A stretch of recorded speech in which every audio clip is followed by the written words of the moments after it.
ஒரு காட்டுல ஒரு முனிவர் இருந்தார். ஒரு நாள் அவரை தேடிட்டு 4 பேர் வந்தாங்க. சுவாமி, எங்களுக்கு ரொம்ப நாளா ஒரு சந்தேகம்னாங்க. என்னன்னு கேட்டார். இந்த உலகத்துல எவ்வளவோ காரியங்கள் நடக்குது, எது நியாயம் எது அநியாயம் அப்படின்னு புரிஞ்சுக்க முடியலன்னாங்க. அது யாராலையும் புரிஞ்சுக்க முடியாதுன்னார் முனிவர். வந்தவங்களுக்கு ஆச்சரியமா போச்சு, ஒரு மாதிரியா பார்த்தாங்க. இதை முனிவர் கவனிச்சார். சரி, புறப்படுங்க என்னோடன்னார். எங்கன்னு கேட்டாங்க. இப்போ உங்க 4 பேரையும் ஒரு புஷ்பக விமானத்தில் அழைச்சிட்டு போறேன். இந்த உலகத்தில் சர்வசாதாரணமாக நடக்கக்கூடிய ஒரு காட்சியை உங்களுக்கு காட்ட போறேன். நீங்க பார்க்க போற அந்த காட்சி நியாயமா அநியாயமா அப்படிங்கிறத என்கிட்ட சொல்லணும். நீங்க சரியான பதில் சொன்னா புஷ்பக விமானத்தில் தொடர்ந்து பிரயாணம் பண்ணலாம். தவறான பதில் சொன்னா இந்த புஷ்பக விமானம் உங்களை கீழே தள்ளி விட்டுரும் அப்படின்னார். 4 பேருக்கும் பயம்தான். இருந்தாலும் முனிவர் கூப்பிடுறாரு அப்படின்னு சொல்லி புறப்பட்டாங்க. அவங்க எல்லாரும் புறப்பட்டு ஒரு காட்டு வழியாக போய்கிட்டு இருக்கிறாங்க புஷ்பக விமானத்தில். அங்கே நடக்கிற ஒரு காட்சியை காட்டுறார் முனிவர். அதோ அங்கே பாருங்கன்னார். அந்த விமானத்தில் இருந்தபடியே எல்லாரும் கீழே குனிஞ்சு பார்க்குறாங்க. அங்கே ஒரு தாய் புலி அப்போ தான் குட்டி போட்டிருக்கு. குட்டிகளை ஈன்ற உடனே பசிக்கு இறை தேடி அந்த பக்கமாக வருது. அதே நேரம் ஒரு தாய் மான், அதுவும் அப்போ தான் குட்டி போட்டிருக்கு. அதுவும் இதே மாதிரி குட்டிகளை ஈன்ற உடனே பசிக்கு இறை தேடி அந்த பக்கமாக வருது. இப்போ அந்த புலி அந்த மானை அடித்து போட்டுடுது. அதுவும் சாப்பிடுது, குட்டிகளுக்கும் கொடுக்குது. இப்போ அந்த புலி குட்டிகள் முகத்தில் மகிழ்ச்சி, தாயை இழந்த அந்த மான் குட்டிகள் முகத்தில் துக்கம். இப்போ அந்த முனிவர் 4 பேர்கிட்டையும் கேட்குறார், நீங்கள் இங்கே பார்த்தீங்களே, இதில் எது நியாயம் எது அநியாயம்? ஒவ்வொருத்தராக சொல்லுங்கள். உங்கள் பதில் சரியில்லைன்னா இந்த விமானம் உங்களை கீழே தள்ளி விட்டுரும். சொல்லுங்கள் பார்க்கலாம்னார். முதல்ல ஒருத்தன் சொன்னான், அந்த புலி செஞ்சது சரிதாங்க. அது பசிக்கு அதுதான் ஆகாரம். தன்னுடைய பசிக்கு தானே இறை தேடிக்கிட்டுது. அதில் என்ன தப்பு? அவ்வளவுதான். அதனால் புலி செஞ்சது நியாயம்தான் அப்படின்னா. அவ்வளவுதான், அந்த விமானம் அவனை அப்படியே கீழே தள்ளி விட்டுட்டுது. அதனால் அவன் கொடுத்த பதில் சரியில்லை அப்படிங்கிறது புரிஞ்சு போச்சு. இப்போ 2வது ஆள் சொன்னான், புலி செஞ்சது பாவம். அந்த தாய்மான் என்ன தப்பு பண்ணிச்சு? இப்போ அந்த குட்டிகளுக்கு யார் ஆதரவு? அதனால் புலி செஞ்சது அநியாயம் அப்படின்னா. அவ்வளவுதான், அவனையும் கீழே தள்ளி விட்டுடுது அந்த விமானம். இந்த பதிலும் சரியில்லை அப்படின்னு ஆயிட்டுது. இப்போ 3வது ஆள் வந்தான். முதல்ல 2 பேர் கீழே விழுந்ததை பார்த்துக்கிட்டு இருந்தான். அதனால் அவன் சொன்னான், ரெண்டுமே நியாயம்தாங்க. புலி இறை தேடினதும் இயற்கை, அதுக்கு மான் இறையானதும் இயற்கை. அதனால் இதில் ஒன்றும் தப்பு இல்லைன்னா. அவ்வளவுதான், அவனையும் அந்த விமானம் கீழே பிடிச்சி தள்ளி விட்டுது. இப்போ 4வது ஆள் வந்தான். முனிவர் கேட்டார், நீயாவது சொல்லுப்பா, இந்த செயலில் எது நியாயம்னார். அவன் தெளிவாக பதில் சொன்னான். அதாவது என்ன சொன்னான்னா, எனக்கு தெரியல அப்படின்னா. அவனை விமானம் கீழே தள்ளலை, சௌரியமாக அழைச்சிட்டு போட்டுது. இவனும் பிரயாணம் சௌக்கியமாக பண்ணானான். ஆக இதுதான் சரியான பதிலுங்கிறத முனிவர் உணர்த்தினார்.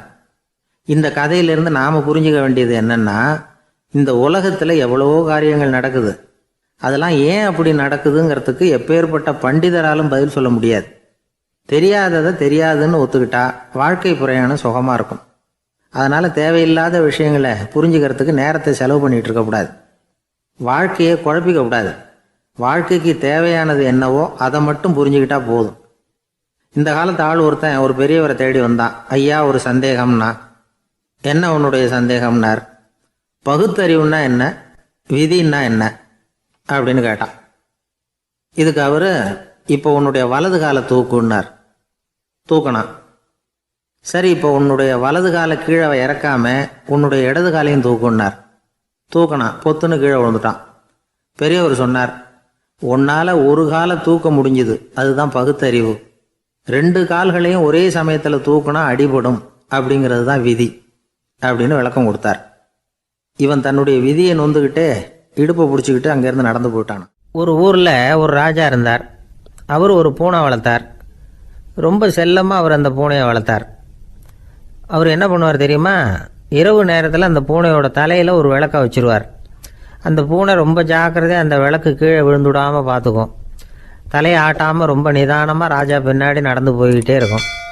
அந்த விளக்கு வெளிச்சத்தில் எல்லா வேலைகளையும் செஞ்சுருவார். கையில் ஒரு விளக்கை தனியாக எடுத்துகிட்டு போக வேண்டிய அவசியமே இல்லை. விளக்க தூக்கிட்டு போகிற வேலையை அந்த பூனை பார்த்துக்கும். அதனால் ராஜாவுக்கு அந்த பூனை மேலே ரொம்ப பிரியம். மந்திரிகளையெல்லாம் கூப்பிட்டு அவங்கக்கிட்ட சொல்லுவார், பார்த்தீங்களா இந்த பூனை எவ்வளவு விசுவாசமாக நடக்குது, என் பேரில் எவ்வளவு மரியாதை பார்த்தீங்களா அதுக்கு அப்படிம்பார். இதை கேட்டுவிட்டு அங்கேருந்து அமைச்சர்களில் ஒருத்தர் சொன்னார், மன்னா நீங்கள் சொல்கிறது சரிதான், இருந்தாலும் இந்த பூனையோட விசுவாசத்தை நாம் கொஞ்சம் சோதித்து பார்க்க வேண்டியிருக்கு அப்படின்னாராம். சரி, உங்கள் ஆசையை ஏன் கெடுக்கணும், நல்லா சோதிச்சு பாருங்க அப்படின்னு சொல்லிவிட்டார் ராஜா.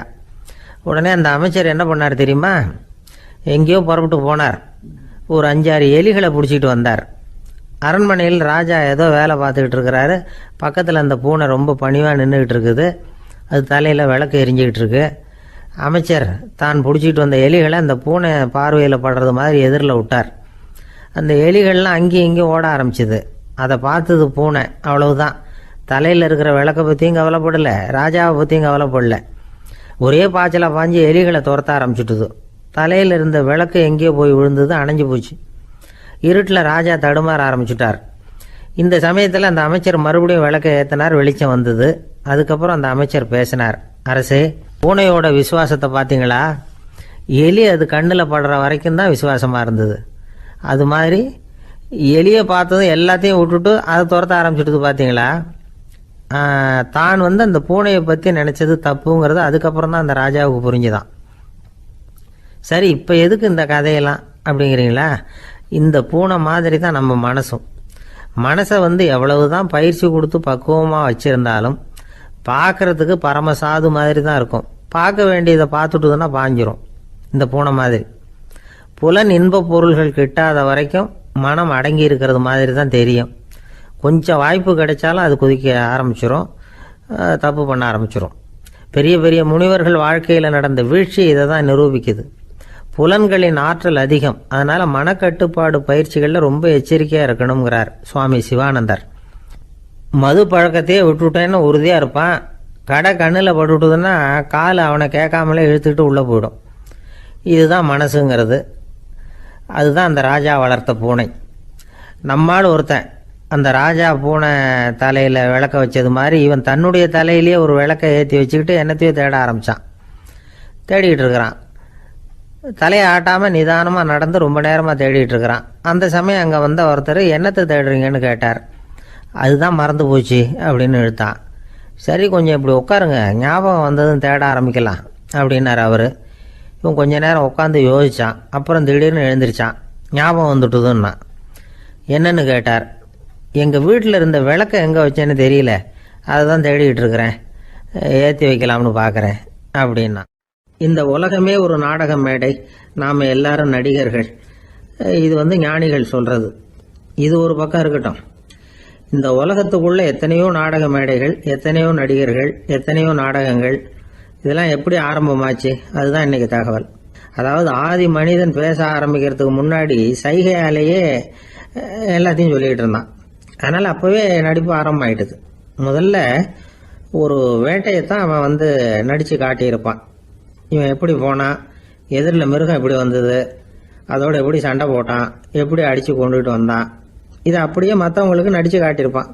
ஏன்னா மொழி கிடையாது. இந்த காலத்துலலாம் நாடகங்களில் நடிக்கிறவங்கள நடிகர்கள்ங்கிறோம். ஒரு காலத்தில் இவங்களுக்கு என்ன பேர் தெரியுமா? திஸ்பியர்கள் அப்படின்னு பேரான். இதுக்கு காரணம் உண்டு. அதாவது 2000 வருஷத்துக்கு முன்னாடி கிரீஸ் நாட்டில் திசிபியஸ் அப்படின்னு ஒரு ஆள் இருந்தான். அவன் ஒரு பெரிய நாடக கலைஞன். அவன் சில இளைஞர்களை சேர்த்துக்கிட்டான், பயிற்சி கொடுத்தான், நாடக குழுவை உருவாக்கினான். நடிகர்களையும் நாடகத்துக்கு தேவையான பொருள்களையும் ஏற்றிக்கிட்டு போகிறதுக்கு ஒரு வண்டியையும் தயார் பண்ணான். அந்த வண்டியிலேயே அவன் கிரேக்க நாடு பூராவும் சுற்றினான். ஊர் ஊராக நாடகம் போட்டான். ஒரு ஊருக்கு போனதும் அங்கே நாடகம் நடத்த தியேட்டர் இருக்கா அப்படிங்கன்னெல்லாம் பார்க்கறது இல்லை அவன். ஏன்னா அப்போலாம் தியேட்டர்னா என்னென்ன தெரியாது. நாடகம்னா அது ஒரு மூடிய கொட்டைக்குள்ளே தான் நடத்தணுங்கிறது அப்போ யாருக்குமே தோணலை. இந்த வண்டி போகும், அதுவே ஒரு பகுதி, அப்படியே ஒரு மேடை மாதிரி விரிச்சிக்கும். அதில் ஏறி நின்றுக்கிட்டு நாடகத்தை நடித்து காட்டுவாங்களாம். மக்கள்லாம் எதிரில் தரையில் உட்காந்து அதை பார்த்துக்கிட்டு இருக்கிறது. உலகத்தின் முதல் நடமாடும் தியேட்டர் இது தானா. இந்த திசிபியஸ் தான் முதலாக உலகத்தில் நாடகம்ங்கிற பொழுதுபோக்கை நடத்தி காட்டினவன் அப்படின்னு சொல்கிறாங்க. அவன் சொந்தமாக நாடகம் எழுதுனா, நடித்தான், நாடகத்தை இயக்கினான். அதனால தான் அவனை first man of the theatre அப்படின்னு சொல்லுவாங்க. அவன் தான் நாடக மேடையின் முன்னோடி. கிரேக்கர் காலத்திலேயே நாடக ஆசிரியர்கள், நடிகர்கள், ரசிகர்கள் இவங்கெல்லாம் உருவாயிட்டாங்களாம். நாடகத்தின் சரித்திரத்தில் இந்த 3 பிரிவும் ரொம்ப முக்கியம். அதாவது கிரேக்க தியேட்டர்கள்லாம் திறந்த வெளி மேடைகள் தான். பெரும்பாலும் மலைச்சரிவுகள், அதுவே படிப்படியாக பண்ணியிருப்பாங்க. கீழே அரைவட்ட வடிவில் மேடை, அதுக்கு ஆர்கெஸ்ட்ரான்னு பேர். பிற்காலத்தில் இதில் உட்காந்து இசைக்குழுவினர் வாய்ச்சதுனால இசைக்குழுவுக்கே ஆர்கெஸ்ட்ராங்கிற பேர் வந்துட்டுது. இப்போ கிரேக்க தியேட்டர்களில் ஒன்று, அதோட காலம் கிமு 340. அதை இன்னமும் பாதுகாத்து வச்சிருக்கிறாங்களாம். எபிடாரஸ் அப்படிங்கிற இடத்துல அது இருக்குதான். இன்னமும் அந்த தியேட்டரை பயன்படுத்திட்டு வர்றாங்களாம். சிறந்த கிரேக்க நாடகங்கள்லாம் அங்கே நடிக்கிறாங்களாம். ஆரம்ப காலத்திலேயே கட்டணம் கிடையாது. அப்புறம் பின்னாடி தான் நுழைவு கட்டணம்லாம் அப்படியே வந்துட்டு தான். நடிகர்கள் பளபளப்பான ஆடைகள் உடுத்தியிருப்பாங்களாம். இந்த குதிகால் உயர்ந்த காலணிகள் போட்டிருப்பாங்களாம். இதெல்லாம் பழைய குறிப்புகள். பலவிதமான உருவங்களில் மாஸ்க் அப்படின்னு சொல்லப்படுற முகமூடி. அதனால் ஒரே நடிகர் பல வேடங்களில் நடிக்கிறது உண்டான்.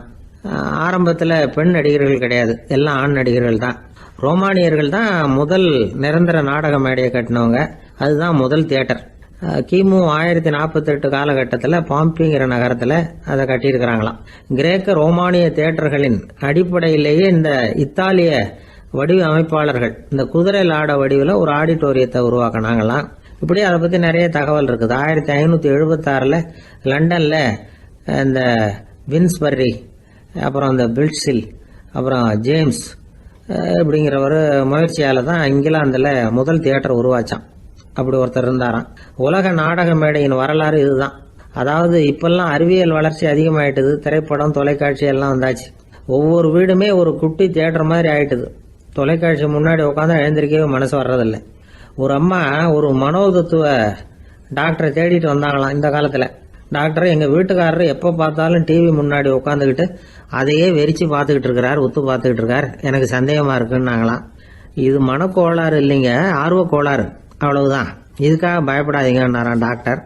அப்படி இல்லை டாக்டர், டிவி ஓடும் பொழுது நாம எல்லாம் அதை பார்க்குறோம் சரி, ஆனால் அவர் அப்படி இல்லை, டிவியை நிறுத்தினதுக்கு அப்புறமும் அதையே உத்து பார்த்துட்டு உட்காந்துருக்கிறார், அதனால தான் சந்தேகப்பட்டு உங்ககிட்ட வந்தேன் அப்படின்னாங்களாம். இருட்ட கண்டா பயம் உண்டாவதே அது ஏன்? இப்படி ஒரு கேள்வியை ஒரு பெரியவர்கிட்ட கேட்டாங்க. அதுக்கு அவர் பதில் சொல்றார். மனிதனுடைய ஆதிகால வாழ்க்கையில தொற்றிக்கொண்ட பயம் இது வேரூன்றி இருக்குது, இன்னமும் போகல. 50,000 வருஷங்களுக்கு முன்னாடி மனுஷன் குகைகள்ல வாழ்ந்தான். பகல்ல பயம் இருக்காது, ராத்திரியில மிருகங்கள் தாக்கும், கொல்லும், நிம்மதியா தூங்க கூட முடியாது. அதனால இந்த மனுஷனுக்கு இரவுன்னா மரணம், பயம் அப்படின்னு பழகி போச்சு. மனிதர்களுடைய எல்லா மனசையும் சேர்த்து மொத்தமா ஒரு மனசு உண்டு. மனிதர்களுடைய நினைவு இந்த மொத்த மனசுல பதிஞ்சிருக்கு, பரவுது. இந்த மொத்த மனசுல இருட்டு பற்றிய பயம் பதிந்து நீடிக்குது அப்படிங்கிறார் அவர். இந்த காலத்துல இரவை பகலாக்கிறதுக்கு எவ்வளவோ விளக்குகள்லாம் வந்தாச்சு. ராத்திரியிலேயும் மிருகங்கள் தாக்குங்கிற நிலைமை இல்லை. பாதுகாப்பான வீடுகள், விலங்குகளும் விலகி போயிட்டு, விலங்குகள்லாம் விலகி போயிட்டு, வீடுகளும் பாதுகாப்பா இருக்குது சரி. இருந்தாலும் அந்த பழங்கால பயம் இருட்டு பயம் இன்னமும் மனுஷனை விட்டு போகல. இன்னொரு விஷயம் என்னன்னா, இருட்டில இருந்து வெளிச்சத்துக்கு வராத மனிதர்கள் இன்னைக்கு அதிகம். ஒரு ஆளு ஆத்துக்கு மீன் பிடிக்கிறதுக்காக போனான், இன்னும் விடியல, அதுக்குள்ள வலையை எடுத்துட்டு கிளம்பி போயிட்டான். வெளிச்சம் வர்றதுக்கு முன்னாடியே போய் சேர்ந்துட்டான். விடிகிற வரைக்கும் என்ன பண்றது, சும்மா கரையிலேயே உட்காந்து காலாட்டிட்டு இருக்கிறான். காலில் ஏதோ ஒரு சின்ன மூட்டை தட்டுப்பட்டுது. இருட்டில் அது என்னன்னு சரியா தெரியல. மூட்டைக்குள்ள சின்ன சின்ன கல்லா நிறைஞ்சி இருக்குது. சும்மா பொழுது போகணுமேங்கிறதுக்காக இவன் அந்த மூட்டைக்குள்ள இருந்து ஒவ்வொரு கல்லா எடுத்து ஆத்துல வீசிக்கிட்டு இருக்கிறான். விடிகிற வரைக்கும் வேற வேலை இல்லைங்கிறதுனால எப்படி செஞ்சுக்கிட்டே உட்காந்துருக்கிறான். கிழக்க மெதுவா வெளிச்சம் தெரிய ஆரம்பிச்சது. பொழுது விடியறதுக்கான அறிகுறி. இதுக்குள்ள அந்த மூட்டையில இருந்த எல்லா கல்லையும் எடுத்து வீசி எறிஞ்சுட்டான். கடைசியா ஒரே ஒரு கல் மட்டும்தான் கையில பாக்கி இருந்தது. வெளிச்சம் வந்ததும் அந்த கல்லை பார்த்தான், அப்படியே திகைச்சு போயிட்டான். அடடா, இது வரைக்கும் தெரியாம தப்பு பண்ணிட்டோமே அப்படின்னு நினைச்சான். ஏன் தெரியுமா, அவன் கையில இருந்தது வெறும் கல் இல்ல, விலை வசந்த ரத்தன கல். அது இருட்டுல என்னன்னு புரியாததுனால மூட்டையில இருந்த எல்லா ரத்தன கல்லையும் ஆத்துல வீசி எறிஞ்சிருக்கிறான். இப்போ அவனுக்கு அழுகையே வந்துடும் போல இருந்தது. வாழ்க்கையை வசதி ஆக்கிக்கிறதுக்கான வாய்ப்பு அவனுக்கு இருந்தது. இருந்தாலும் இருட்டில் அதை இழந்துட்டான். அந்த வகையில் அவனுக்கு கொஞ்சம் அதிர்ஷ்டம் இருந்திருக்குது. அதாவது ஏதோ ஒரு வகையில் இருந்திருக்குது. அதனால தான் அந்த கடைசி கல்லை எரியறதுக்குள்ள வெளிச்சம் வந்துட்டுது. பல பேருக்கு அந்த அளவு கூட அதிர்ஷ்டம் வர்றதில்லை. எல்லாத்தையும் வீசினதுக்கு அப்புறம் தான் வெளிச்சம் வரும். என்னென்னு விவரம் தெரியாமலே எழுந்திரிச்சு வந்துடுவாங்க. வாழ்க்கைங்கிறது ஒரு பெரிய புதையல். அதை புரிஞ்சிக்காம மனுஷன் அதை வீசி எரிஞ்சுக்கிட்டு இருக்கான் அப்படிங்கிறது தான் பெரியவங்க கருத்து. சில பேருக்கு புரிஞ்சுக்கிற நேரம் வரும், அதுக்குள்ள வாழ்நாள்லாம் ஓடி போயிருக்கும். அதுக்கப்புறம் என்ன பண்றது? நம்மால் ஒருத்தன் கையில் ஒரு சின்ன பையோட வந்துகிட்டு இருந்தான். பை உள்ள ஏகப்பட்ட நகைகள், ரத்தன கல் எல்லாம் இருக்கு. வந்துகிட்டு இருந்தவன் திடீர்னு அந்த பையை அப்படியே ஒரு குளத்துல வீசி எறிஞ்சுட்டான். மகான்கள் தான் இப்படி பற்று இல்லாம இருப்பாங்க. என்னங்க இது, விலை மதிப்புள்ள அந்த பையை இப்படி குளத்துல வீசி எறிஞ்சுட்டீங்களே, இதுக்கு என்ன அர்த்தம் அப்படின்னு கேட்டார் அவன் கூட வந்தவர். அவன் மெதுவா இவர் காதோட காதா சொல்றான், ஒரு போலீஸ்காரர் பின்னாடி வந்துகிட்டு இருக்கிறார், அவர் போனதுக்கு அப்புறம் இதை எடுத்துக்குவேன் அப்படிங்கிறான். திபேத் நாட்டுல புத்த மடாலயங்கள் நிறைய உண்டு. அதுக்கு ஒரு தலைமையகமும் உண்டு. அது இந்த திபேத் தலைநகரம் லாசாவில் இருக்குது. ரொம்ப காலத்துக்கு அப்பால அதை பற்றிலாம் நிறைய விவரங்கள் எழுதி வச்சிருக்கிறாங்க. அது இப்போவும் நமக்கு கிடைக்குது. அதாவது ரொம்ப தூரத்துக்கு அந்தாண்ட மலைகளுக்கு நடுவில் ஒரு கிளை மடாலயம். அந்த மடத்தின் தலைவருக்கு வயசாயிட்டு தான். அதனால் தலைமை பொறுப்பை வேற ஒருத்தர்கிட்ட ஒப்படைக்கலாம் அப்படின்னு முடிவு பண்ணாராம். உடனே ஒரு லாமாவை கூப்பிட்டார். அவர் மூலமாக தலைமை மடாலயத்துக்கு செய்தி அனுப்புனார், பொருத்தமான வாரிசு ஒருத்தரை அனுப்பி வைக்கும்படியாக. அந்த வாலிப லாமா புறப்பட்டார். காடு மேடெல்லாம் நடந்து போறார். ரொம்ப நாள் கழிச்சு தலைமை பீடத்தை அடைஞ்சார். தலைமை குரு கிட்ட விவரத்தை சொன்னார். தகுதியான ஒருத்தரை அனுப்பி வச்சா அழைச்சிட்டு போறேன் அப்படின்னார். சரி, நாளைக்கு காலையில் நீங்கள் அவங்க எல்லாரையும் அழைச்சிட்டு போகலாம்னார் அவர். அவங்க எல்லாரையுமா? அங்கே தேவைப்படுறது ஒருத்தர் தானே அப்படின்னார் இவர். ஆமான்னார். அப்புறம் ஏன் எல்லாரையும் அழைச்சிட்டு போக சொல்கிறீங்கன்னார். அது இப்போ உனக்கு புரியாது. நான் ஒரு 100 பிக்குகளை அனுப்புகிறேன், அதாவது பிட்சுகளை. அவ்வளவு பேரையும் அங்கே வச்சு சமாளிக்க முடியாது அப்படின்னாரு இவர். இருந்தாலும் இப்போ அந்த தலைமை குரு என்ன சொன்னார்னா, அதை பற்றி கவலைப்படாத, நான் 100 பேரை அனுப்புகிறேன். அதில் 99 பேர் வழியிலேயே காணாமல் போடுவாங்க, ஒருத்தன் மட்டும்தான் வருவான். அவனும் அங்கே சேர்ந்துட்டானா நீ ரொம்ப கொடுத்து வச்சவன் அப்படின்னார். இவருக்கு ஒன்றும் புரியல. இருந்தாலும் மறுநாள் அந்த வாலிப லாமா 100 பேரை அழைச்சிக்கிட்டு புறப்பட்டார். போகிற வழியிலேயே பல பேர் அங்கங்கே பிச்சுக்கிட்டு போட்டாங்க. அவர் சொன்னது மாதிரியே வழியில் அவங்க ஊர்கள் இருந்தது தான் காரணம். அப்பா அம்மாவை பார்த்துட்டு வரேன் அப்படின்னு கொஞ்சம் பேர் போனாங்க. சொந்த பந்தத்தை பார்த்துட்டு வரேன் அப்படின்னு கொஞ்சம் பேர். ஒரு வாரம் ஆச்சு. இப்போ மிஞ்சினது 10 பேர் தான். வழியில் ஒரு நகரம். அங்கே சில பிட்சுக்கள் சந்திச்சாங்க. எங்கள் மடத்து தலைவர் இறந்துட்டார், உங்களில் யாராவது ஒருத்தர் எங்களுக்கு தலைவராக முடியுமா அப்படின்னு கேட்டாங்க. 10 பேரும் தயார். அதில் ஒருத்தரை அழைச்சிட்டு அவங்க போயிட்டாங்க. இன்னொரு ஊரில் சில பேர் வந்தாங்க, வழி மறிச்சாங்க. நில்லுங்க, எங்கள் மன்னர் மகளுக்கு திருமணம், அதை நடத்தி வைக்க 3 லாமாக்கள் தேவை அப்படின்னாங்க. இப்படி கொஞ்சம் கொஞ்சமாக எல்லாரும் காலி. கடைசியில் 2 பேரும் மிஞ்சினாங்க. அங்கே ஒரு இளம்பெண் எதிரில் வந்தா. எங்கள் அப்பா வேட்டைக்கு போயிருக்கிறாரு, இன்னும் திரும்பி வரல, வீட்டில் வேற யாரும் இல்லை, தனியாக இருக்க பயமாக இருக்கு, யாராவது ஒருத்தர் எனக்கு துணையாக இருக்கணும் அப்படின்னு கேட்டுக்கிட்டா. எங்கள் 2 பேரில் நீயே ஒருத்தரை தேர்ந்தெடுத்துக்கோ, இல்லைன்னா எங்களுக்குள்ள சண்டை வந்துடும் அப்படின்னாங்க. இப்போ மிஞ்சினவர் ஒருத்தர். அவருக்கும் ஒரு சோதனை வந்தது. ஒரு தர்க்கவாதி எதிரில் வந்தான். உன்னோட வாதம் பண்ணணும்னா. இவனோட வாதம் பண்ணுறேன், அது முடிய ரொம்ப காலம் ஆகலாம், தர்க்கத்தில் நான் ஜெயிச்சா அங்கே வரேன், இல்லைன்னா இவருடைய சீடனை ஆயிடுவேன் அப்படின்னார் அவர். கடைசியாக அழைக்க வந்த வாலிபலாமா மட்டும் வெறும் கையோடு திரும்பி போனார். அங்கே இருந்த வயசான மடாதிபதி கேட்டார், எத்தனை பேர் அங்கேருந்து புறப்பட்டீங்கன்னார். என்னையும் சேர்த்து 101ன்னார் அவர். நல்லது, நீயாவது திரும்பி வந்திய, அதுதான் எனக்கு போதும், ஏன்னா நீ தான் எனக்கு உண்மையான வாரிசு, அந்த 100 பேரில் யாரும் வரமாட்டாங்க அப்படின்னார் அவர். ஏன்னா அவருக்கு தெரியும் இவர் ஒருத்தர் தான் திரும்பி வருவாருங்கிறது. திபேத்தில் ஒரு பழங்கால பழமொழி உண்டாம், 100 பேர் செல்லலாம், எப்பொழுதாவது ஒருவன் அபூர்வமாக அடைய வேண்டிய இடத்தை அடைவான். இதுதான் அந்த பழமொழி. ஒரு உன்னதமான இலக்கை அடையணும்னா அது அவ்வளவு சுலபமான காரியம் இல்லை. இந்த காலத்து மடாலயம் ஒன்று, அதில் ஒரு தலைவர், அவருக்கு வயசாயிட்டுது, தனக்கு ஒரு வாரிசை நியமிக்கணும் அப்படின்னு ஆசைப்பட்டார். ரொம்ப கஷ்டப்பட்டு ஒருத்தரை பிடிச்சார்.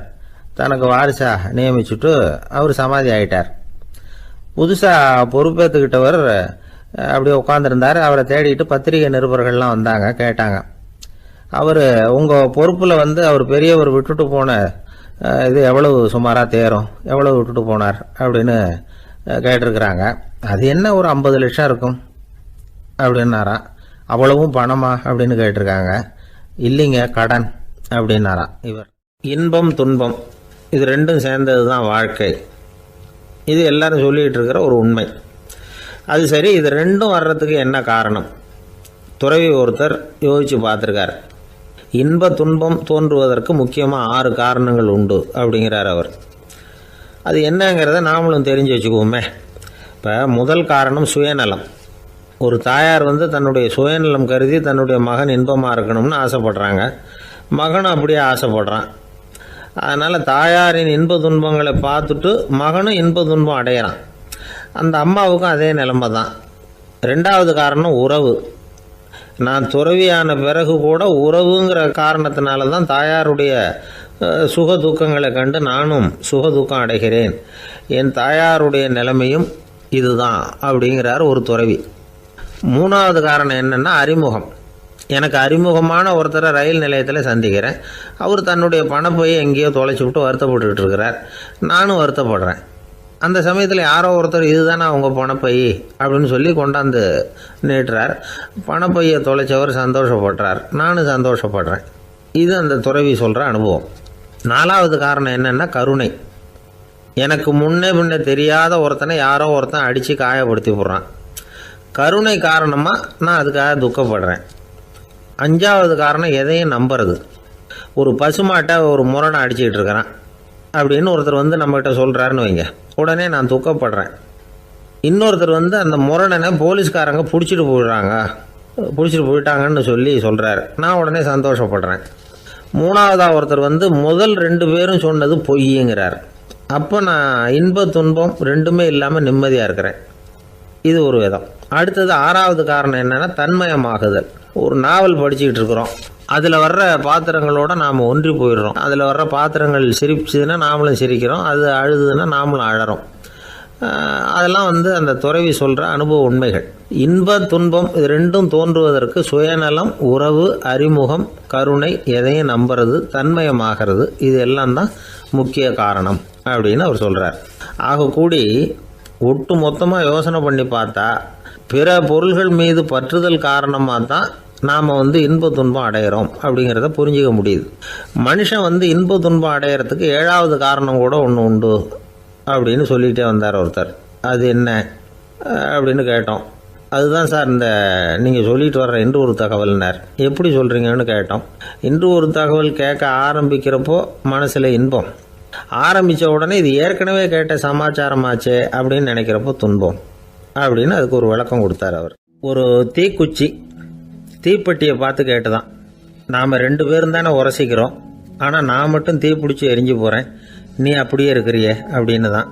அதுக்கு தீப்பெட்டி சொல்லியிருக்குது, உனக்கு தலையில் கணம் இருக்குது அதனால் அழிஞ்சு போகிற அப்படின்னு தான்.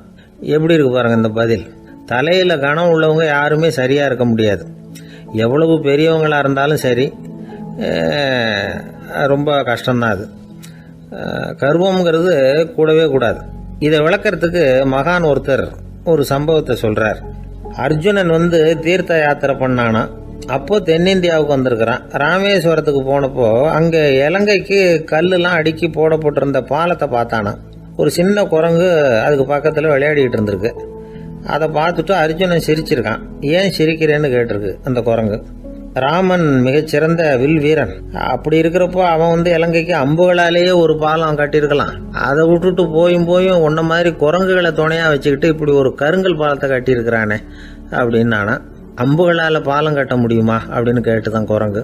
ஏன் முடியாது, என்னால் முடியுமேன்னு இருக்கான் அர்ஜுனன். அம்பால் பாலம் கட்டலாம், இருந்தாலும் என்ன மாதிரி குரங்குகள் ஏறி நடந்தா அது தாங்குமா?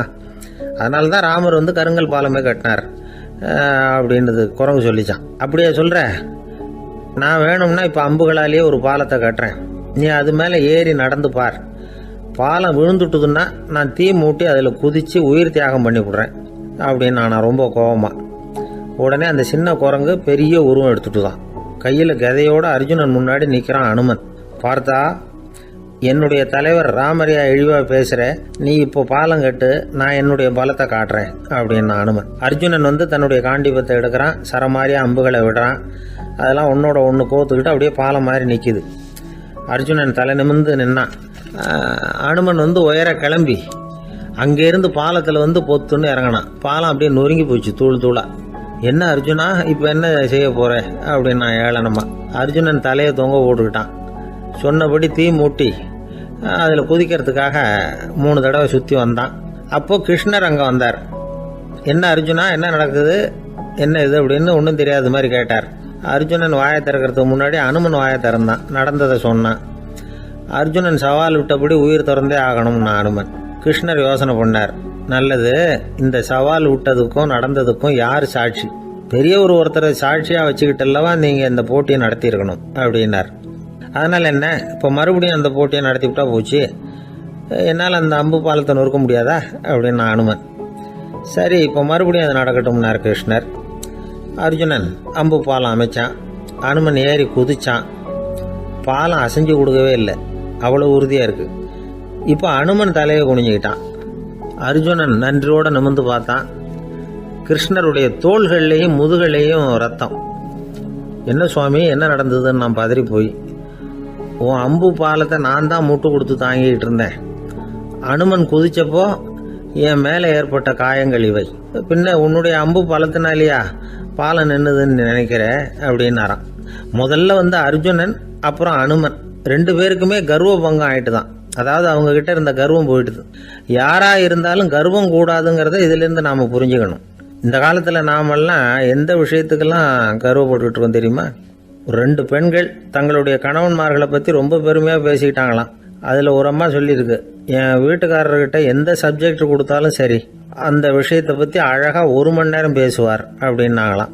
உடனே இன்னொரு அம்மா, அது என்ன பிரமாதம், என் வீட்டுக்காரருக்கு சப்ஜெக்டே தேவையில்லை, விஷயமே இல்லாம நாள் பூரா பேசிக்கிட்டு இருப்பார் அப்படின்னாங்களாம். அந்த மரத்தின் உச்சியில ஒரு பறவை கூடு, ஏதோ ஒரு பறவை கூடு கட்டி இருந்தது. அது என்ன பறவைன்னா ராஜாளி. ஒரு குரங்கு அந்த மரத்து கிளையில தாவி தாவி குதிச்சுக்கிட்டு இருந்தது. அப்போ இந்த கூட்டுல இருந்த முட்டை அது கண்ணுல போட்டுட்டுது. அதுக்கப்புறம் அது சும்மா இருக்குமா, விளையாட்டா ஒரு முட்டையை எடுத்தது, மரத்தை விட்டு கீழே இறங்குச்சு. கீழே ஒரு குப்பை மேட்டில் ஒரு கோழி சில முட்டைகளை அது பாட்டுக்கு இட்டு வச்சிருந்தது. குரங்கு தன் கையில இருந்த ராஜாளி பறவையோட முட்டைய அந்த கோழி முட்டைகளோட சேர்த்து போட்டுட்டு போயிட்டுது. கோழி வந்தது, பார்த்தது, அதுக்கு ஒன்றும் வித்தியாசம் புரியல. தன்னுடைய முட்டைகளோட சேர்த்து அந்த ராஜாளி முட்டையையும் சேர்த்து அடைகாத்துது. கொஞ்ச நாள்ல குஞ்சுகள்லாம் பொரிச்சுது, எல்லாம் முட்டையை விட்டு வெளியில வந்தது. ராஜாளி பறவையோட குஞ்சு அந்த கோழி குஞ்சுகளோடவே சேர்ந்து வளர்ந்தது. மற்ற கோழி குஞ்சுகள் போலவே இதுவும் குப்பையை கிளறிச்சு புழு பூச்சிகளை சாப்பிட்டது. காக்கைகள் தாக்கிறதுக்கு வந்ததுன்னா மற்ற கோழி குஞ்சுகள் மாதிரியே இதுவும் பயந்து போய் தாய் கோழியின் சிறகுகளுக்கு உள்ள ஒளிஞ்சுக்கும். இப்படியே கொஞ்ச காலம் போச்சு. குஞ்சுகள்லாம் வளர்ந்து பெருசாயிட்டுது. சிலது சேவல்களாச்சு, சிலது கோழிகளாச்சு. அந்த ஒண்ணு மட்டும் ராஜாளி ஆச்சு. ஆனா ஒரு விஷயம், தான் ஒரு ராஜாளிங்கிறது அந்த பறவைக்கு தெரியாது. தன்னையும் ஒரு கோழின்னே அது நினைச்சுக்கிட்டு இருக்கு.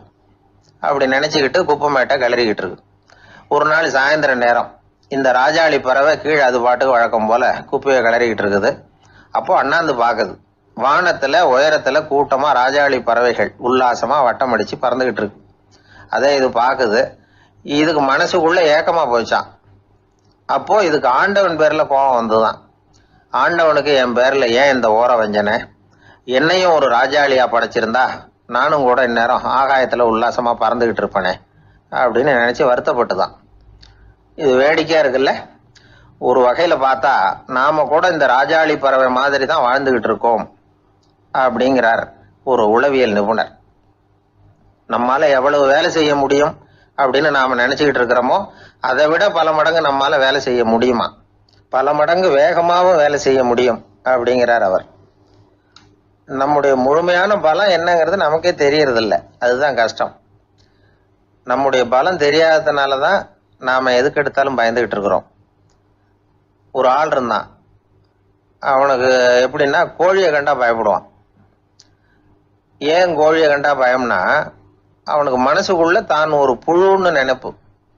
தன்னை ஒரு புழுவா நினைக்கும் பொழுது, புழுன்னா கோழி வந்து கொத்தும்ல, அதனால கோழியை கண்டு பயப்பட ஆரம்பிச்சிட்டான். இவன் நடுங்கிடுவான். எதிரில் கோழி வந்ததுன்னா உடம்பு பூரா நடுங்க ஆரம்பிச்சிடும். வீட்டில் இருக்கிறவங்க பார்த்தாங்க. இவனை அழைச்சிட்டு போய் ஒரு மனநோய் மருத்துவமனையில் சேர்த்துட்டாங்க. அங்கே உள்ள டாக்டர் இவருக்கு சிகிச்சையெல்லாம் கொடுத்தார். ஒரு வாரம் இவனை தங்க வச்சு வேண்டிய சிகிச்சையெல்லாம் கொடுத்து மன ரீதியாக அவனை மாற்றி, சரி இனிமேல் நீ வீட்டுக்கு போகலாம்னு சொல்லி அனுப்பி வச்சார். வீட்டுக்கு புறப்பட்டான். அப்போ சொன்னார், இதை பாருப்பா, நீ வீட்டுக்கு போகலாம், நேராக வீட்டுக்கு போ, நல்லா ஞாபகம் வச்சுக்கோ, இனிமே வந்து நீ ஒரு புழு கிடையாது, மனுஷன், தைரியமாக புறப்படு, போயிட்டு வா அப்படின்னு சொல்லி வழி அனுப்பி வச்சார். சரிங்க டாக்டர்னு சொல்லிவிட்டு இவன் புறப்பட்டு போனான். பாதி வழி போயிருப்பான். லேசா நிமிர்ந்து பார்க்குறான், எதிரில் ஒரு கோழி வந்துகிட்டு இருக்கு. அது பாட்டுக்கு சாதாரணமாக நடந்து வந்துகிட்டு இருந்தது. அவ்வளவுதான், இவன் உடம்பு கிடுகிடுன்னு ஆட ஆரம்பிச்சுட்டுது. திரும்பி ஓடி வந்துட்டான். டாக்டர் கேட்டார், ஏன்பா திரும்பி ஓடி வந்துட்டேன்னு. பாதி தூரம் போயிட்டேன் டாக்டர், எதிரில் ஒரு கோழி வந்துகிட்டு இருக்குது, அதான் பயமா இருந்தது, வந்துட்டேன்னா. டாக்டருக்கு ஒரு மாதிரி ஆயிடுது. அவர் சொன்னார், இதை பாருப்பா, நான் தான் சொன்னேனே, நீ ஒரு புழு இல்லை, மனுஷன். இனிமே நீ புழு கிடையாது, நீ ஒரு மனுஷன். நீ ஒரு புழு இல்லைங்கிறது இன்னமும் உனக்கு புரியலையா அப்படின்னார் டாக்டர். நான் புழு இல்லைங்கிறது எனக்கு தெரிஞ்சுட்டுது டாக்டர், இது அந்த கோழிக்கு தெரியுமான்னு தெரியலையே அப்படின்னா. இவெல்லாம் எந்த காலத்தில் மாறுறது? அதனால வாழ்க்கையில் வெற்றி பெறணும் அப்படின்னு நினைக்கிறவங்க யாரா இருந்தாலும் தன்னுடைய பலம் என்ன அப்படிங்கிறத முதல்ல புரிஞ்சுக்கணும். தன்னுடைய சக்தியை புரிஞ்சுக்கிட்டவன் வெற்றி பெறுவது நிச்சயம். ஒரு நண்பர்கிட்ட பேசிக்கிட்டு இருந்தேன். அவருடைய உறவினர் ஒருத்தர் ஒரு நேர்முக தேர்வுக்கு போயிருந்தாராம், இன்டர்வியூக்கு. ரொம்பவும் பொறுப்பாகவும் கவனமாகவும் செயல்பட வேண்டிய பதவிக்கான நேர்காணல் அது. இவர் வந்து எழுத்து தேர்வுல ஏராளமான மதிப்பெண்கள் வாங்கிவிட்டார். அதனால அதை பத்தி கவலை இல்லை. இப்ப நேர்முக தேர்வுல தேர்வு பெறணும். ஏராளமான சான்றிதழ்கள் வச்சிருந்தார். நேர்காணல்ல கேட்கப்பட்ட எல்லா கேள்விகளுக்கும் சரியான பதில தான் சொன்னார். இருந்தாலும் பாருங்க, அந்த நேர்முக தேர்வுல அவர் தேர்ந்தெடுக்கப்படலை. என்ன காரணம் அப்படின்னு பின்னாடி விசாரிச்ச போதான் விவரம் தெரிஞ்சுதான். அது என்ன ஆயிருக்குதுன்னா, அந்த நேர்காணலின் போது இவர் வந்து நடந்துகிட்ட முறையில சில தவறுகள் நடந்து போச்சான். முக்கியமா வந்து 2 தவறுகள். ஒண்ணு, அவங்க ஒரு கேள்வியை கேட்டு முடிக்கிறதுக்குள்ளேயே இவர் பதில் சொல்ல ஆரம்பிச்சுட்டாராம். 2வது என்னன்னா, இவர் நாற்காலியில தாராளமா இயல்பா சாஞ்சி உட்காராம நாற்காலி முனையில உட்கார்ந்துருந்தாராம். இந்த 2 விதமான செயல்பாடுகளும் இவர் வந்து அவசரப்படுறவர், பதற்றப்படுறவர் அப்படிங்கிறதுக்கான அடையாளங்கள். அதாவது கேள்வியை கேட்டு முடிக்கிறதுக்குள்ளேயே முந்திக்கிட்டு பதில் சொல்றது.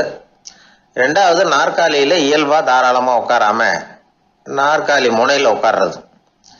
பார்க்க போற வேலைக்கு அவசரம், பதற்றம் இது 2 இருக்கக்கூடாதான். அதனால மார்க் இருந்தும் சர்டிபிகேட் இருந்தும் அந்த வேலை வாய்ப்பு அவருக்கு கிடைக்கல. வேலை கொடுக்கறவங்க நம்ம கிட்ட இருந்து என்னதான் எதிர்பார்க்கறாங்க, இதை தெரிஞ்சு வச்சுக்கிறது நல்லது. முதல்ல மற்றவர்களுடன் தொடர்பு கொள்ளும் திறமை, அதாவது எபிலிட்டி டு கம்யூனிகேட். நீங்க நினைக்கிறத அழகா தொகுத்து வகைப்படுத்தி சொல்ல தெரியுதான்னு பார்ப்பாங்க. உங்க திட்டங்களை அடுத்தவங்க ஏற்றுக்கொள்ளக்கூடிய விதத்துல வெளிப்படுத்துறதுக்கு உங்களால முடியுதான்னு பார்ப்பாங்க. இதுக்கு என்ன செய்யறது? குழப்பம் இல்லாம சிந்திக்கணும், குழப்பம் இல்லாம பேசணும். 2வது விஷயம் என்னன்னா புத்திசாலித்தனம், அதாவது இன்டெலிஜென்ஸ். ஏத்துக்க போற வேலையை நல்ல விதமா செய்ய முடியுமா உங்களால? அதை எந்தெந்த வழியில செய்யலாம் அப்படிங்கிறத உங்களால தீர்மானிக்க முடியுமா? அந்த வேலைக்கான புது புது யோசனைகளை உங்களால சொல்ல முடியுமா அப்படின்னு பார்ப்பாங்க. இது இன்டெலிஜென்ஸ். 3வது தன்னம்பிக்கை, அதாவது செல்ஃப் கான்பிடன்ஸ். உங்களுக்கு அது உண்டா அப்படிங்கிறத கவனிப்பாங்க. எந்த சூழ்நிலையையும் சமாளிக்கணும், எப்படிப்பட்ட மனிதர்களையும் சமாளிக்கிற தைரியம் வேணும், அடுத்தவங்களை நமக்கு சாதகமா திருப்பக்கூடிய தன்னம்பிக்கை வேணும். 4வது பொறுப்புகளை முன்வந்து ஏற்றுக்கொள்ளுதல், வில்லிங்னஸ் டு அக்செப்ட் ரெஸ்பான்சிபிலிட்டி. பொறுப்புகள்ல இருந்து நழுவி போக ஆசைப்படாம செஞ்சு முடிக்கணும். 5வது வந்து முன் வருதல், இனிஷியேட்டிவ். வேலையோட முக்கியத்துவம் உணர்ந்து அதை ஏத்துக்கிட்டு தகுந்த நடவடிக்கைகளை தயங்காம எடுக்கிறதுக்கு முன் வரணும். 6வது என்னன்னு கேட்டீங்கன்னா தலைமைத்துவம், லீடர்ஷிப். 4 பேருக்கு தலைமை தாங்கி நல்ல விதத்துல நடந்துக்க தெரியுதா.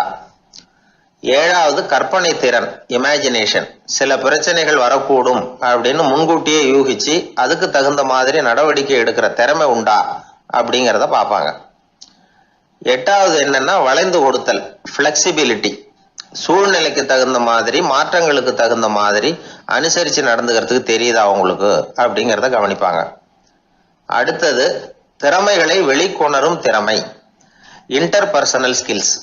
அடுத்தவங்க கிட்ட இருக்கிற திறமையை கண்டுபிடிச்சு அதை நல்ல விதத்துல ஊக்கப்படுத்தி பயன்படுத்த தெரியுதா அப்படின்னு பார்ப்பாங்க. 6வது சுய அறிவு, செல்ஃப் நாலேஜ். அடுத்தவங்க நம்மளை பத்தி என்ன நினைக்கிறாங்க அப்படிங்கறத நம்மளால புரிஞ்சுக்க முடியுதாங்கிறது முக்கியம். அடுத்தது போட்டி மனப்பான்மை, காம்படிட்டிவ்னஸ். அடுத்தவங்களை ஒப்பிட்டு பார்த்து அதை விட ஒருபடி மேல வரணுங்கிற குணம் வேணும். இதுக்கு அடுத்தது என்னன்னா குறிக்கோளை வெல்லுதல், கோல் அச்சீவ்மெண்ட். குறிக்கோளை சவாலா எடுத்துக்கிட்டு அதை அடையணும். அப்புறம் வேறுபட்ட திறமைகள், ஒகேஷனல் ஸ்கில்ஸ். பதவிக்கு வேண்டிய திறமைகள் தவிர மற்ற திறமைகள் எதுவும் உண்டாங்கிறது முக்கியம்.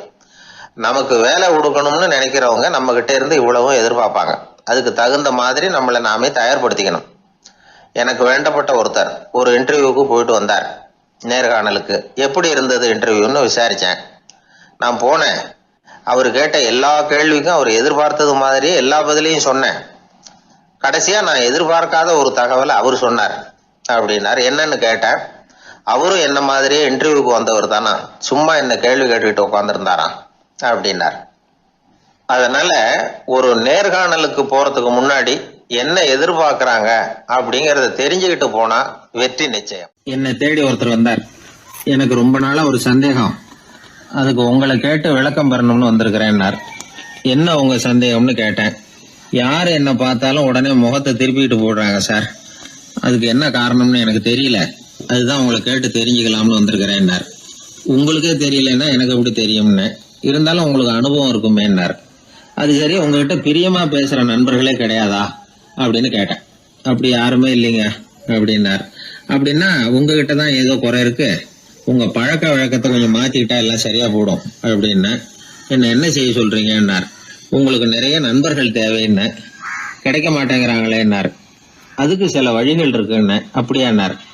அதிகமா நமக்கு நண்பர்கள் கிடைக்கணும்னா அதுக்குன்னு சில உத்திகள் இருக்கிறதாக அமெரிக்க எழுத்தாளர் ஒருத்தர் சொல்லியிருக்கிறார். சரி, அப்படி அவர் என்னதான் சொல்லியிருக்கிறார் அப்படின்னா வரிசையா சொல்றேன் கேட்டுங்க அப்படின்னு சொல்லி அவர்கிட்ட சொல்ல ஆரம்பிச்சேன். அதாவது முதல்ல நாம தெரிஞ்சுக்க வேண்டியது என்னன்னா, எப்ப பார்த்தாலும் நம்மளை பத்தியே பேசிட்டு இருக்க கூடாது. நமக்கு எதிரில் உட்கார்ந்து இருக்கிறவங்க நிறைய பேசுறதுக்கு வாய்ப்பு கொடுக்கணும். அவர் பேசுற விஷயம் எதுவா இருந்தாலும் எப்படி இருந்தாலும் ஆமா நல்லது அப்படின்னு சொல்லி ஏத்துக்கணும்.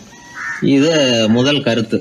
2வது என்ன சொல்றாங்கன்னா, கூடுமான வரைக்கும் யாருகிட்டையும் அனாவசியமா வாதம் பண்ணிட்டு இருக்க கூடாது. 3வது கருத்து என்னன்னா, எந்த பிரச்சனையையும் அடுத்தவங்க கண்ணோட்டத்திலேயே பார்க்கணும், நம்ம பார்வையிலேயே பார்த்துட்டு இருக்க கூடாது. எப்பொழுதுமே அடுத்தவங்களுடைய மனோபாவத்தை நாம புரிஞ்சு வச்சுக்கிட்டோம்னா நம்மளை யாராலும் ஜெயிக்க முடியாது. 4வது கருத்து என்ன சொல்றாங்கன்னா, ஒருத்தர்கிட்ட பேச ஆரம்பிக்கும் பொழுது இயல்பா அன்பா ஆரம்பிக்கணும். இப்போ உதாரணத்துக்கு ஒண்ணு சொல்லணும்னா, உங்களுக்கு இந்த சட்டை ரொம்ப பொருத்தமா இருக்குது அப்படின்னு ஆரம்பிக்கலாம்.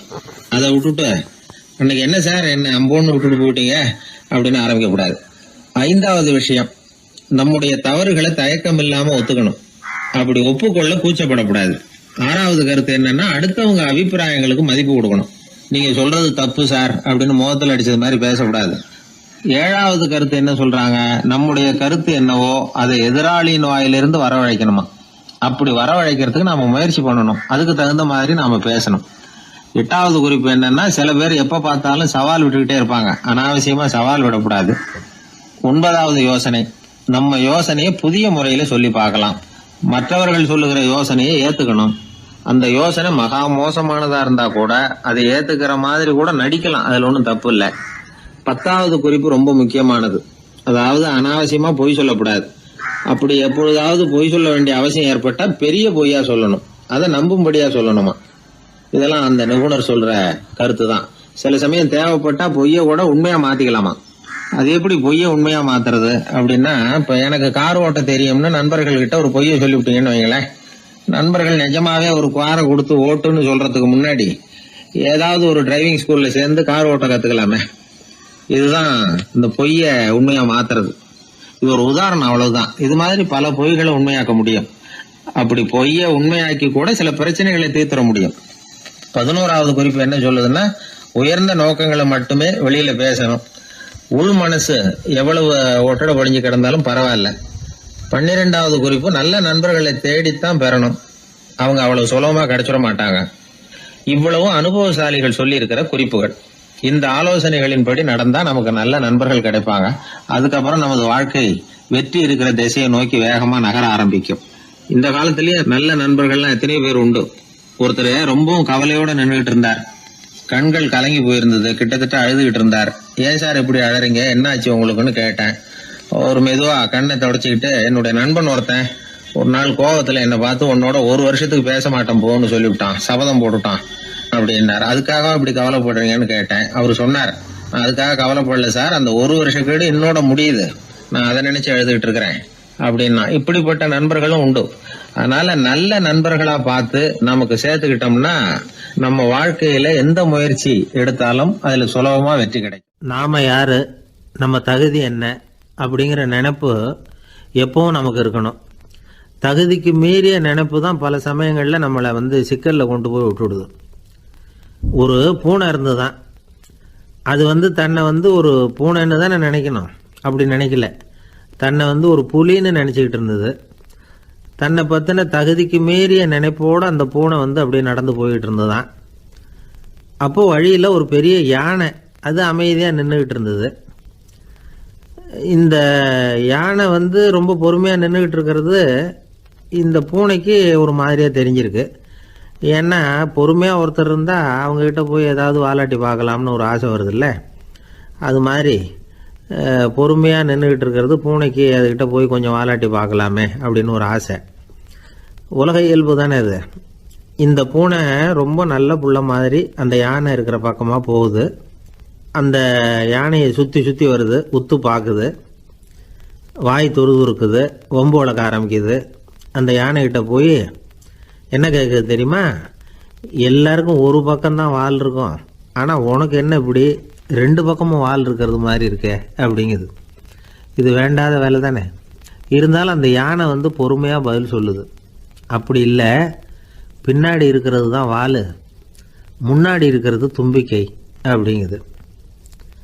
அதோடு விட்டுற வேண்டியது தானே, விடலை இந்த பூனை. அது சரி, தும்பிக்கை ஏன் அப்படி உருண்டையாக பெரிய தூணு மாதிரி இருக்குது, அது என்னத்துக்கு அப்படிங்குது. இதுக்கும் அந்த யானை பொறுமையாக பதில் சொல்லுது. ஓ, அதை கேட்குறியா? ஊற்றில் தண்ணி இருக்கும்ல, அதை உறிஞ்சி குடிக்கிறதுக்காக அப்படி இருக்குது அது அப்படின்னுது.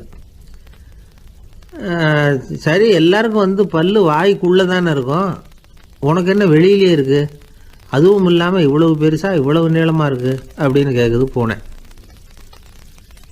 இவ்வளவு கேள்விக்கும் பொறுமையாக பதில் சொல்லிகிட்டே வருது அந்த யானை. பல்லு ஏன் வெளியில் நீட்டிகிட்டு இருக்குன்னு கேட்குதுல்ல, அதுக்கு அது என்ன பதில் சொல்லுதுன்னா, அதுவா ஒரு புலி என்கிட்ட வாலாட்டுதுன்னு வச்சுக்கா, அந்த சமயத்தில் அதை தாக்கிறதுக்காக இது இப்படி இருக்குது அப்படின்னு சொல்லிச்சான். இதை கேட்டதும் பூனை உழுந்து உழுந்து சிரிக்க ஆரம்பிச்சுட்டு தான் அலட்சியமாக. ஏன் சிரிக்கிறேன்னு கேட்டிருக்கு. என்னமோ பாயறது மாதிரி பேசுறிய, மலை எங்கேயாவது பாயறது உண்டா? நீ கருப்பாக பெருசாக இருக்கிற மலை மாதிரி இருக்கிற, உன்னால் எப்படி பாய முடியும், அது முடியாத காரியம் அப்படின்னு சொல்லிவிட்டு மறுபடியும் சிரிக்குது அந்த பூனை. என் உடம்பை பார்த்துட்டு தானே மலைன்னு சொல்கிற, நான் பாய வேண்டிய அவசியம் இல்லை, என்னுடைய எதிரியை பாய வச்சுருவேன் அப்படின்ட்டு. எப்படி பாய வைப்பேன்னு கேட்டதான் பூனை. இந்த உன்னை பாய வைக்கிறேன் பார் அப்படின்னு சொல்லி அந்த பூனையை அப்படியே தும்பிக்கையால் லேசாக தூக்கி வேகமாக விட்டெறிஞ்சுதான். எங்கேயோ போய் தூரத்தில் பொத்துன்னு விழுந்தது அந்த பூனை. அப்பாடான்னு இடுப்பை பிடிச்சிக்கிட்டே எழுந்திரிச்சு நின்று பார்க்குது. தூரத்தில் அந்த யானை இன்னமும் பொறுமையாக ஆனால் கம்பீரமாக நின்றுக்கிட்டு இருக்குது. இப்போ தான் அந்த பூனைக்கு ஞானோதயம் பிறக்குதான். யானை பாய வேண்டிய அவசியம் இல்லை, அதுக்கு நீளமாக தும்பிக்கை இருக்குது அப்படிங்கிறத அது புரிஞ்சுக்கிட்டு தான். வலியாரிடம் வாயாடக்கூடாது அப்படிங்கிற பாடத்தை இந்த பூனை கற்றுக்கிட்டது. இந்த காட்சி பாவேந்தர் பாரதிதாசன் கைவண்ணத்தில் ஒரு கவிதையாக உருவெடுத்து வருது. பாவேந்தர் எழுதின கவிதை என்ன தெரியுமா? 2 பக்கமும் வாலா என்றது பூனை, எதிரிலே தும்பிக்கை என்றது யானை, உருண்ட துதிக்க ஏனோ என்றது பூனை, ஊற்று நீரை உறிஞ்ச என்றது யானை, திரண்டு நீண்ட பல் ஏன் என்றது பூனை, சீரும் புலியை தாக்க என்றது யானை, இருண்ட மலை பாயாதென்றது பூனை, எடுத்தெறிந்தது பூனையை போய் யானை. இந்த கவிதையில் ஒரு பாடமும் இருக்குது, படமும் இருக்குது. அதாவது இதை படிக்கவும் முடியுது, பார்க்கவும் முடியுது. வலியார்கிட்ட வாயாடக்கூடாதுங்கிற சின்ன பிள்ளைங்க மட்டும் இல்லை, பெரியவங்களுக்கும் தேவையான கருத்தை இதிலேருந்து நாம் புரிஞ்சிக்க முடியுது. ஒருத்தன் அப்படி தான் ஆத்தங்கரையில் பொறுமையாக உட்காந்துக்கிட்டு இருந்த இன்னொருத்தனை போய் தலையில் கூட்டினான். அவன் பார்த்தான், உடனே ₹1 எடுத்து இவன் கையில் கொடுத்தான். இவனுக்கு ஒன்றும் புரியல. அவன் சொன்னான், இந்த ஊரில் இப்படி ஒரு வழக்கம், யாரை கூட்டினாலும் ஒரு கூட்டுக்கு ₹1 விதமாக கொடுத்துட்றது பழக்கம் அப்படின்னு பொறுமையாக சொல்லியிருக்கிறான். இவனுக்கு ரொம்ப ஆசை உண்டாயிட்டுது. உடனே ஊருக்குள்ளே ஓடினான். கொஞ்ச நேரம் கழித்து திரும்பி ஓடி வந்தான். அந்த முதல் ஆசாமியை மறுபடியும் பார்த்தான். உங்கள் பேச்சை கேட்டுவிட்டு ஊருக்குள்ளே போய் ஒரு பெரிய ஆசாமியை பார்த்து அவன் தலையில் 10 குட்டு கூட்டினேன். ஆனால் அவன் உடனே என்கிட்ட இருந்ததை எடுத்து என் கையிலேயே கொடுத்துட்டான் அப்படின்னா. என்னத்தை பணத்தையான்னு கேட்டிருக்கிறான். இல்லை பல்லு அப்படின்னு சொல்லி கையில் காட்டினான். ஒரு ரயில் வேகமாக போயிட்டுருக்கு. அது ஒரு ரயில்வே ஸ்டேஷனில் கொஞ்ச நேரம் நின்றுது. அப்போது அதில் ஒரு ஆள் ஏறினார். தலையில் ஒரு மூட்டையை வச்சுருந்தார். மூட்டையை தலையில் சுமந்துக்கிட்டே உள்ளே வந்தார். மூட்டையை தலையில் சுமந்துக்கிட்டே ஒரு இடத்துல உட்காந்தார். ரயில் மறுபடியும் புறப்பட்டது. இவர் தன் தலையில் இருந்த மூட்டையை கீழே இறக்கி வைக்கணும்ல, வைக்கல, சுமந்துக்கிட்டே வரார். எதிரில் உட்காந்துருந்தவர் கேட்டார், ஏங்க ஏன் இப்படியே உட்காந்துருக்குறீங்க தலையில் மூட்டையை வச்சுக்கிட்டு, மூட்டையை கீழே இறக்கி வைக்கலாமே அப்படின்னார். வேணாங்க, பாவம், தலையில் இருக்கிற மூட்டையை இறக்கி ரயிலில் வச்சா ரயிலுக்கு பாரம் அதிகமாக இருக்கும் அப்படின்னார் அவர். இப்படி ஒரு ஆளை பார்த்தா நமக்கு சிரிப்பு தான் வரும். ஏன்னா ரயிலுங்கிறது அந்த மூட்டையையும் சேர்த்து சுமந்துக்கிட்டு தான் போகுது. அவன் அந்த மூட்டையை தலையில் வச்சுருந்தாலும் ஒன்று தான், தரையில் வச்சுருந்தாலும் ஒன்று தான். அதனால் ரயிலுக்கு எந்த மாற்றமும் ஏற்பட போகிறதில்ல. அதே மாதிரி தான் நம்ம மனமும். இதுவும் ஒரு தேவையில்லாத சுமை, அனாவசியமாக சுமந்துக்கிட்டு இருக்கிறோம். இதை கீழே இறக்கி வச்சுட்டா வாழ்க்கை பிரயாணம் சுகமாக இருக்கும். ரயில் பிரயாணம் பண்ணுற அந்த ஆள் மூட்டையை சுமக்கிறான், வாழ்க்கை பிரயாணம் பண்ணுற நாம மனசை சுமக்கிறோம். இது ரெண்டுக்கும் எந்த வித்தியாசமும் இல்லை. மனசை கீழே இறக்கி வச்சுட்டா பாரம் இல்லாமல் வாழலாம், பறவைகள் மாதிரி பறக்கலாம், குழந்தைகள் மாதிரி கள்ளங்கபடம் இல்லாமல் வாழலாம். இந்த வெளி உலகத்தில் நாம் நிலை பெற்று இருக்கணும், வேரூன்றி இருக்கணும். அதே சமயம் நம்முடைய உள்வெளியில் ஆன்மீக வாழ்க்கையில் பாரம் இல்லாமல் இருக்கணும். அப்போ பறக்கணும், நதியை போல் ஓடணும், மிதக்கணும். பயணம் சுகமாக இருக்கும், களைப்பு தெரியாது, கவலை தெரியாது. ஒரு சீடன் போதி தர்மரை நாடி வந்தான்.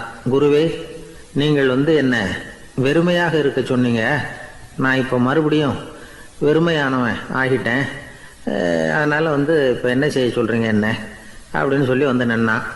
உடனே அந்த குரு பக்கத்தில் இருந்த ஒரு குச்சியை எடுத்து அவன் தலையில் அடித்து, போய் அந்த வெற்றுத்தன்மையையும் வீசி எறிந்து விட்டு வா அப்படின்னார்.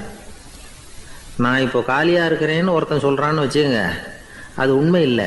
ஏன்னா இன்னமும் அதில் நான்கிற எண்ணம் இருக்குது. எந்த சிந்தனையும் இல்லாமல் இருக்கிறது கடினம்தான். ஆனாலும் மனிதன் அதில் உள்ள நுட்பத்தை புரிஞ்சுக்கிட்டான்னா இவ்வளவு தூரம் தூக்கி சுமந்துக்கிட்டு வந்த அந்த மனதின் முட்டாள்தனத்தை அவனே பார்த்துட்டு சிரிப்பான். இதுதான் பெரியவங்க சொல்லியிருக்கிற ஆலோசனை. நம்மால் ஒருத்தன் தலையில் ஒரு பெரிய மூங்கில் கூடையோட ரயிலில் உட்காந்தான். கூடை தலையில் இருந்தது, கீழே இறக்கி வைக்கல. எதிரில் இருந்தவர் கேட்டார், ஏங்க எதுக்காக அதை அனாவசியமாக சுமந்துக்கிட்டே இருக்கீங்க, கீழே இறக்கி வைங்களேன்னார்.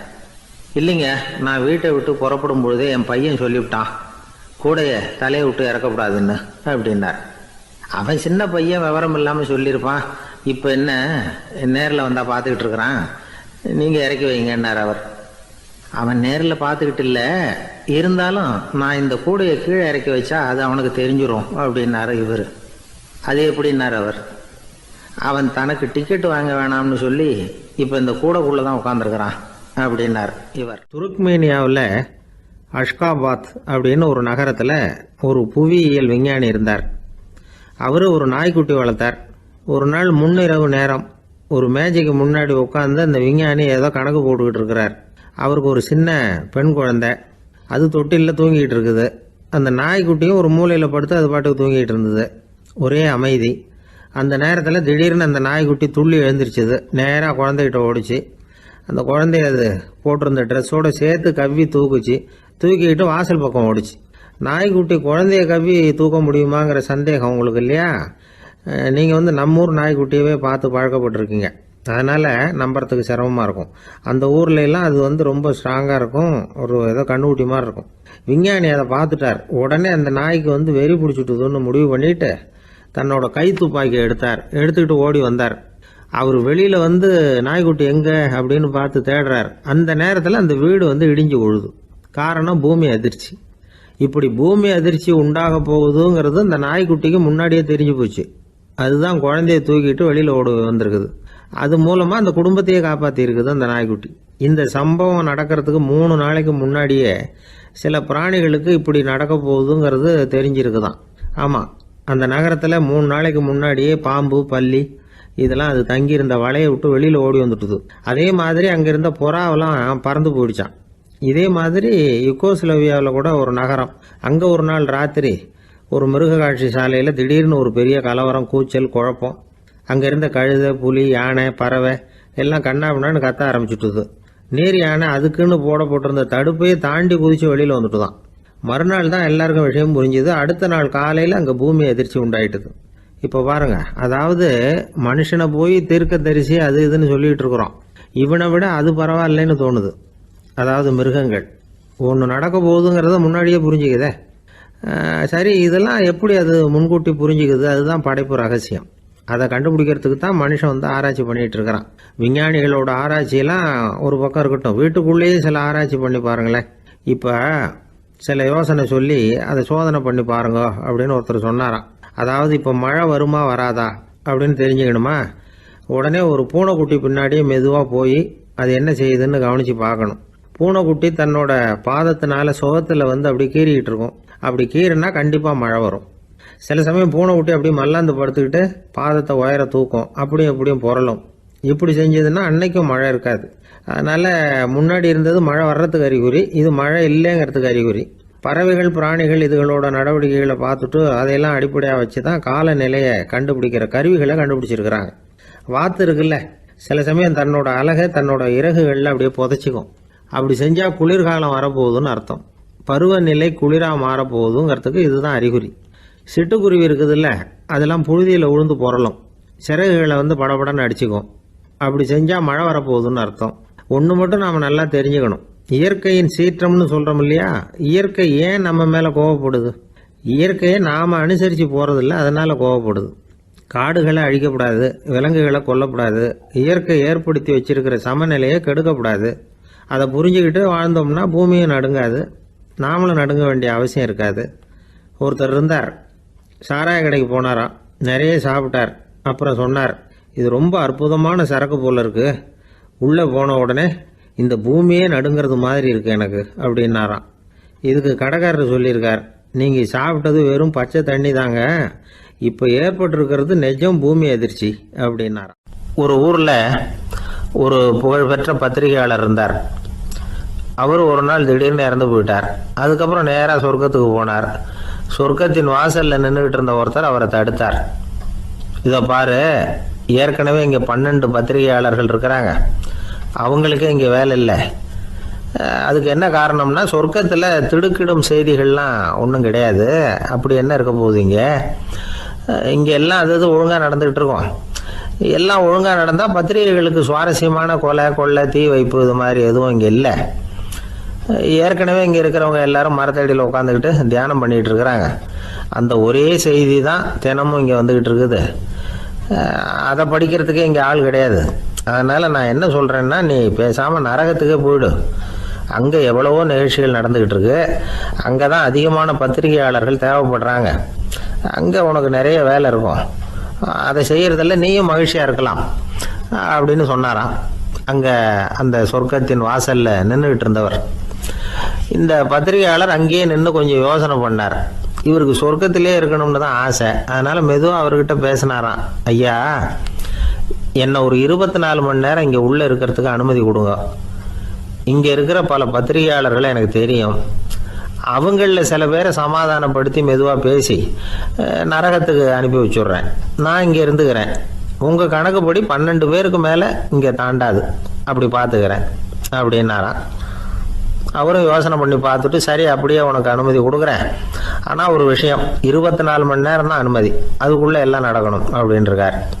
சரின்னு சொல்லிவிட்டு இந்த பத்திரிகையாளர் உள்ளே போனார். யோசனை பண்ணார், திட்டம் போட்டு ஒரு பொருளையை கிளப்பி விட்டார். சக பத்திரிகையாளர்கள் எல்லாம் கூப்பிட்டு சொன்னாராம், இந்த பாருங்க, நரகத்தில் ஒரு பெரிய தினசரி பேப்பரை கொண்டுகிட்டு வர்றதுக்காக திட்டம் போட்டுக்கிட்டு இருக்காங்க. அதுக்கு பல அதிகாரிகள் தேவைப்படுறாங்க, நிறைய சம்பளம் கிடைக்கும். யார் யாரெல்லாம் நரகத்துக்கு போக ஆசைப்படுறாங்களோ அவங்கெல்லாம் போகலாம் அப்படின்னு ஒரு பொருளையை கிளப்பி விட்டார். 24 மணி நேரம் கழித்து வாசல் பக்கம் போனார். அங்கே இருந்தவர்கிட்ட எத்தனை பேர் வெளியேறினாங்கன்னு விசாரிச்சாராம். அப்போ அவர் இவரை, நீ வெளியே போகக்கூடாது, முதல்ல உள்ளே தான் இருக்கணும் அப்படின்னு தடுத்தாராம். அப்புறம் சொன்னாராம், நீ சொன்ன செய்தியை கேட்டதும் இங்கேருந்த எல்லா பத்திரிகையாளர்களுமே நரகத்துக்கு போயிட்டாங்கப்பா, உள்ளே யாருமே இல்லை, அதனால் நீ உள்ளே இருக்கலாம் அப்படின்னாராம். இதை கேட்டதும் இந்த பத்திரிகையாளரே குழம்பி போயிட்டார்.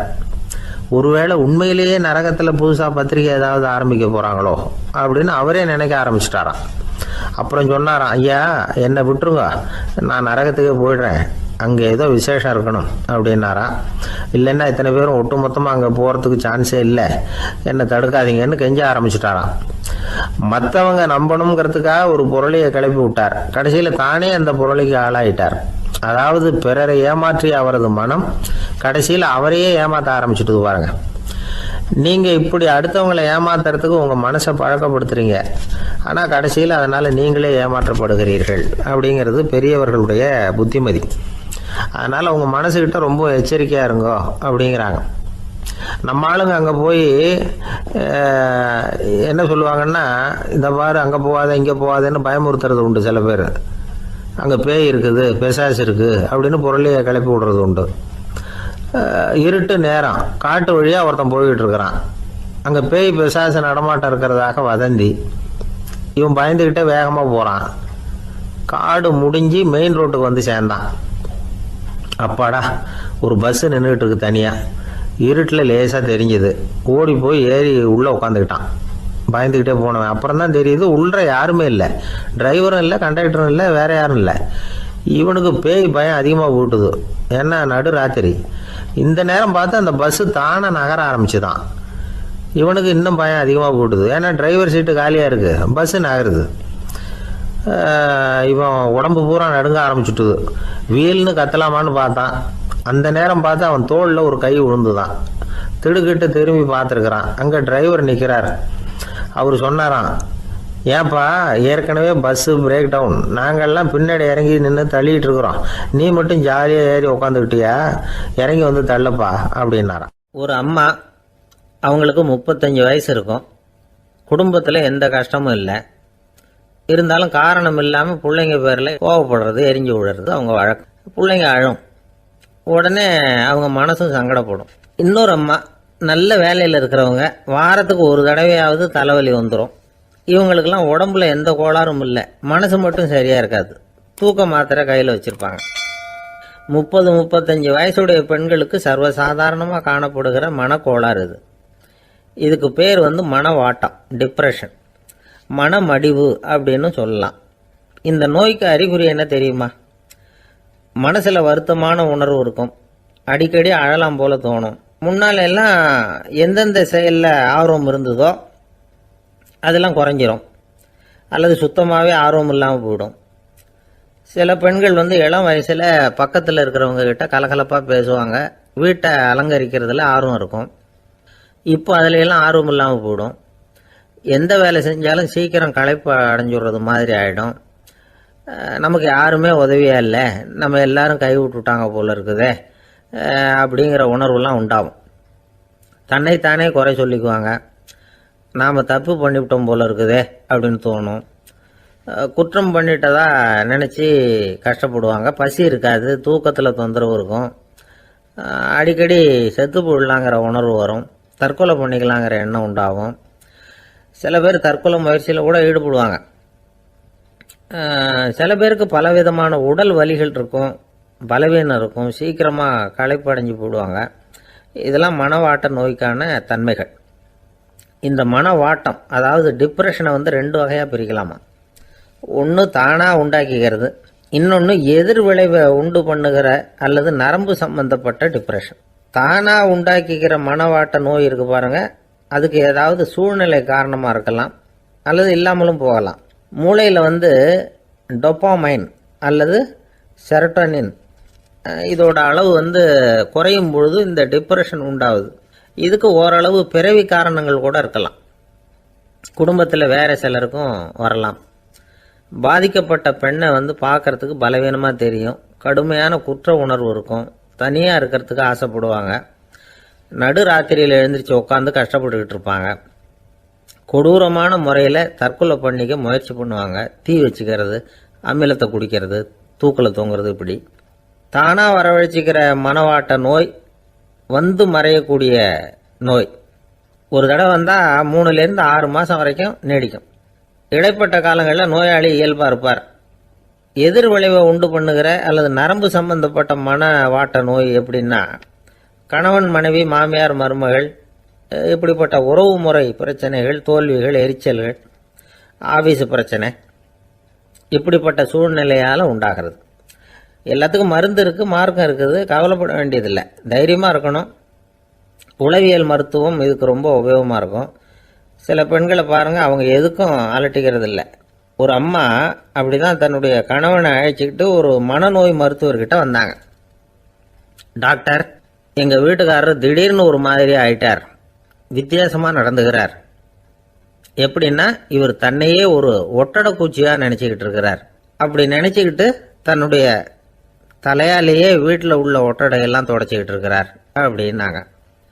எவ்வளவு நாளாக அப்படி இருக்குதுன்னு கேட்டார் டாக்டர். 1 வாரமாக அப்படி இருக்குது அப்படின்னாங்க அந்த அம்மா. அப்படின்னா முன்னாடியே ஏன் அழைச்சிட்டு வரல அப்படின்னு கேட்டார் டாக்டர். வீடு பூரா சுத்தமாகட்டுமேனு பார்த்துக்கிட்டு இருந்தேன் டாக்டர் அப்படின்னாங்களாம் அந்த அம்மா. துஷ்டரை கண்டால் தூர விலகு, இப்படி ஒரு பழமொழி உண்டு. எதுக்காக இப்படி சொல்லி வச்சாங்க?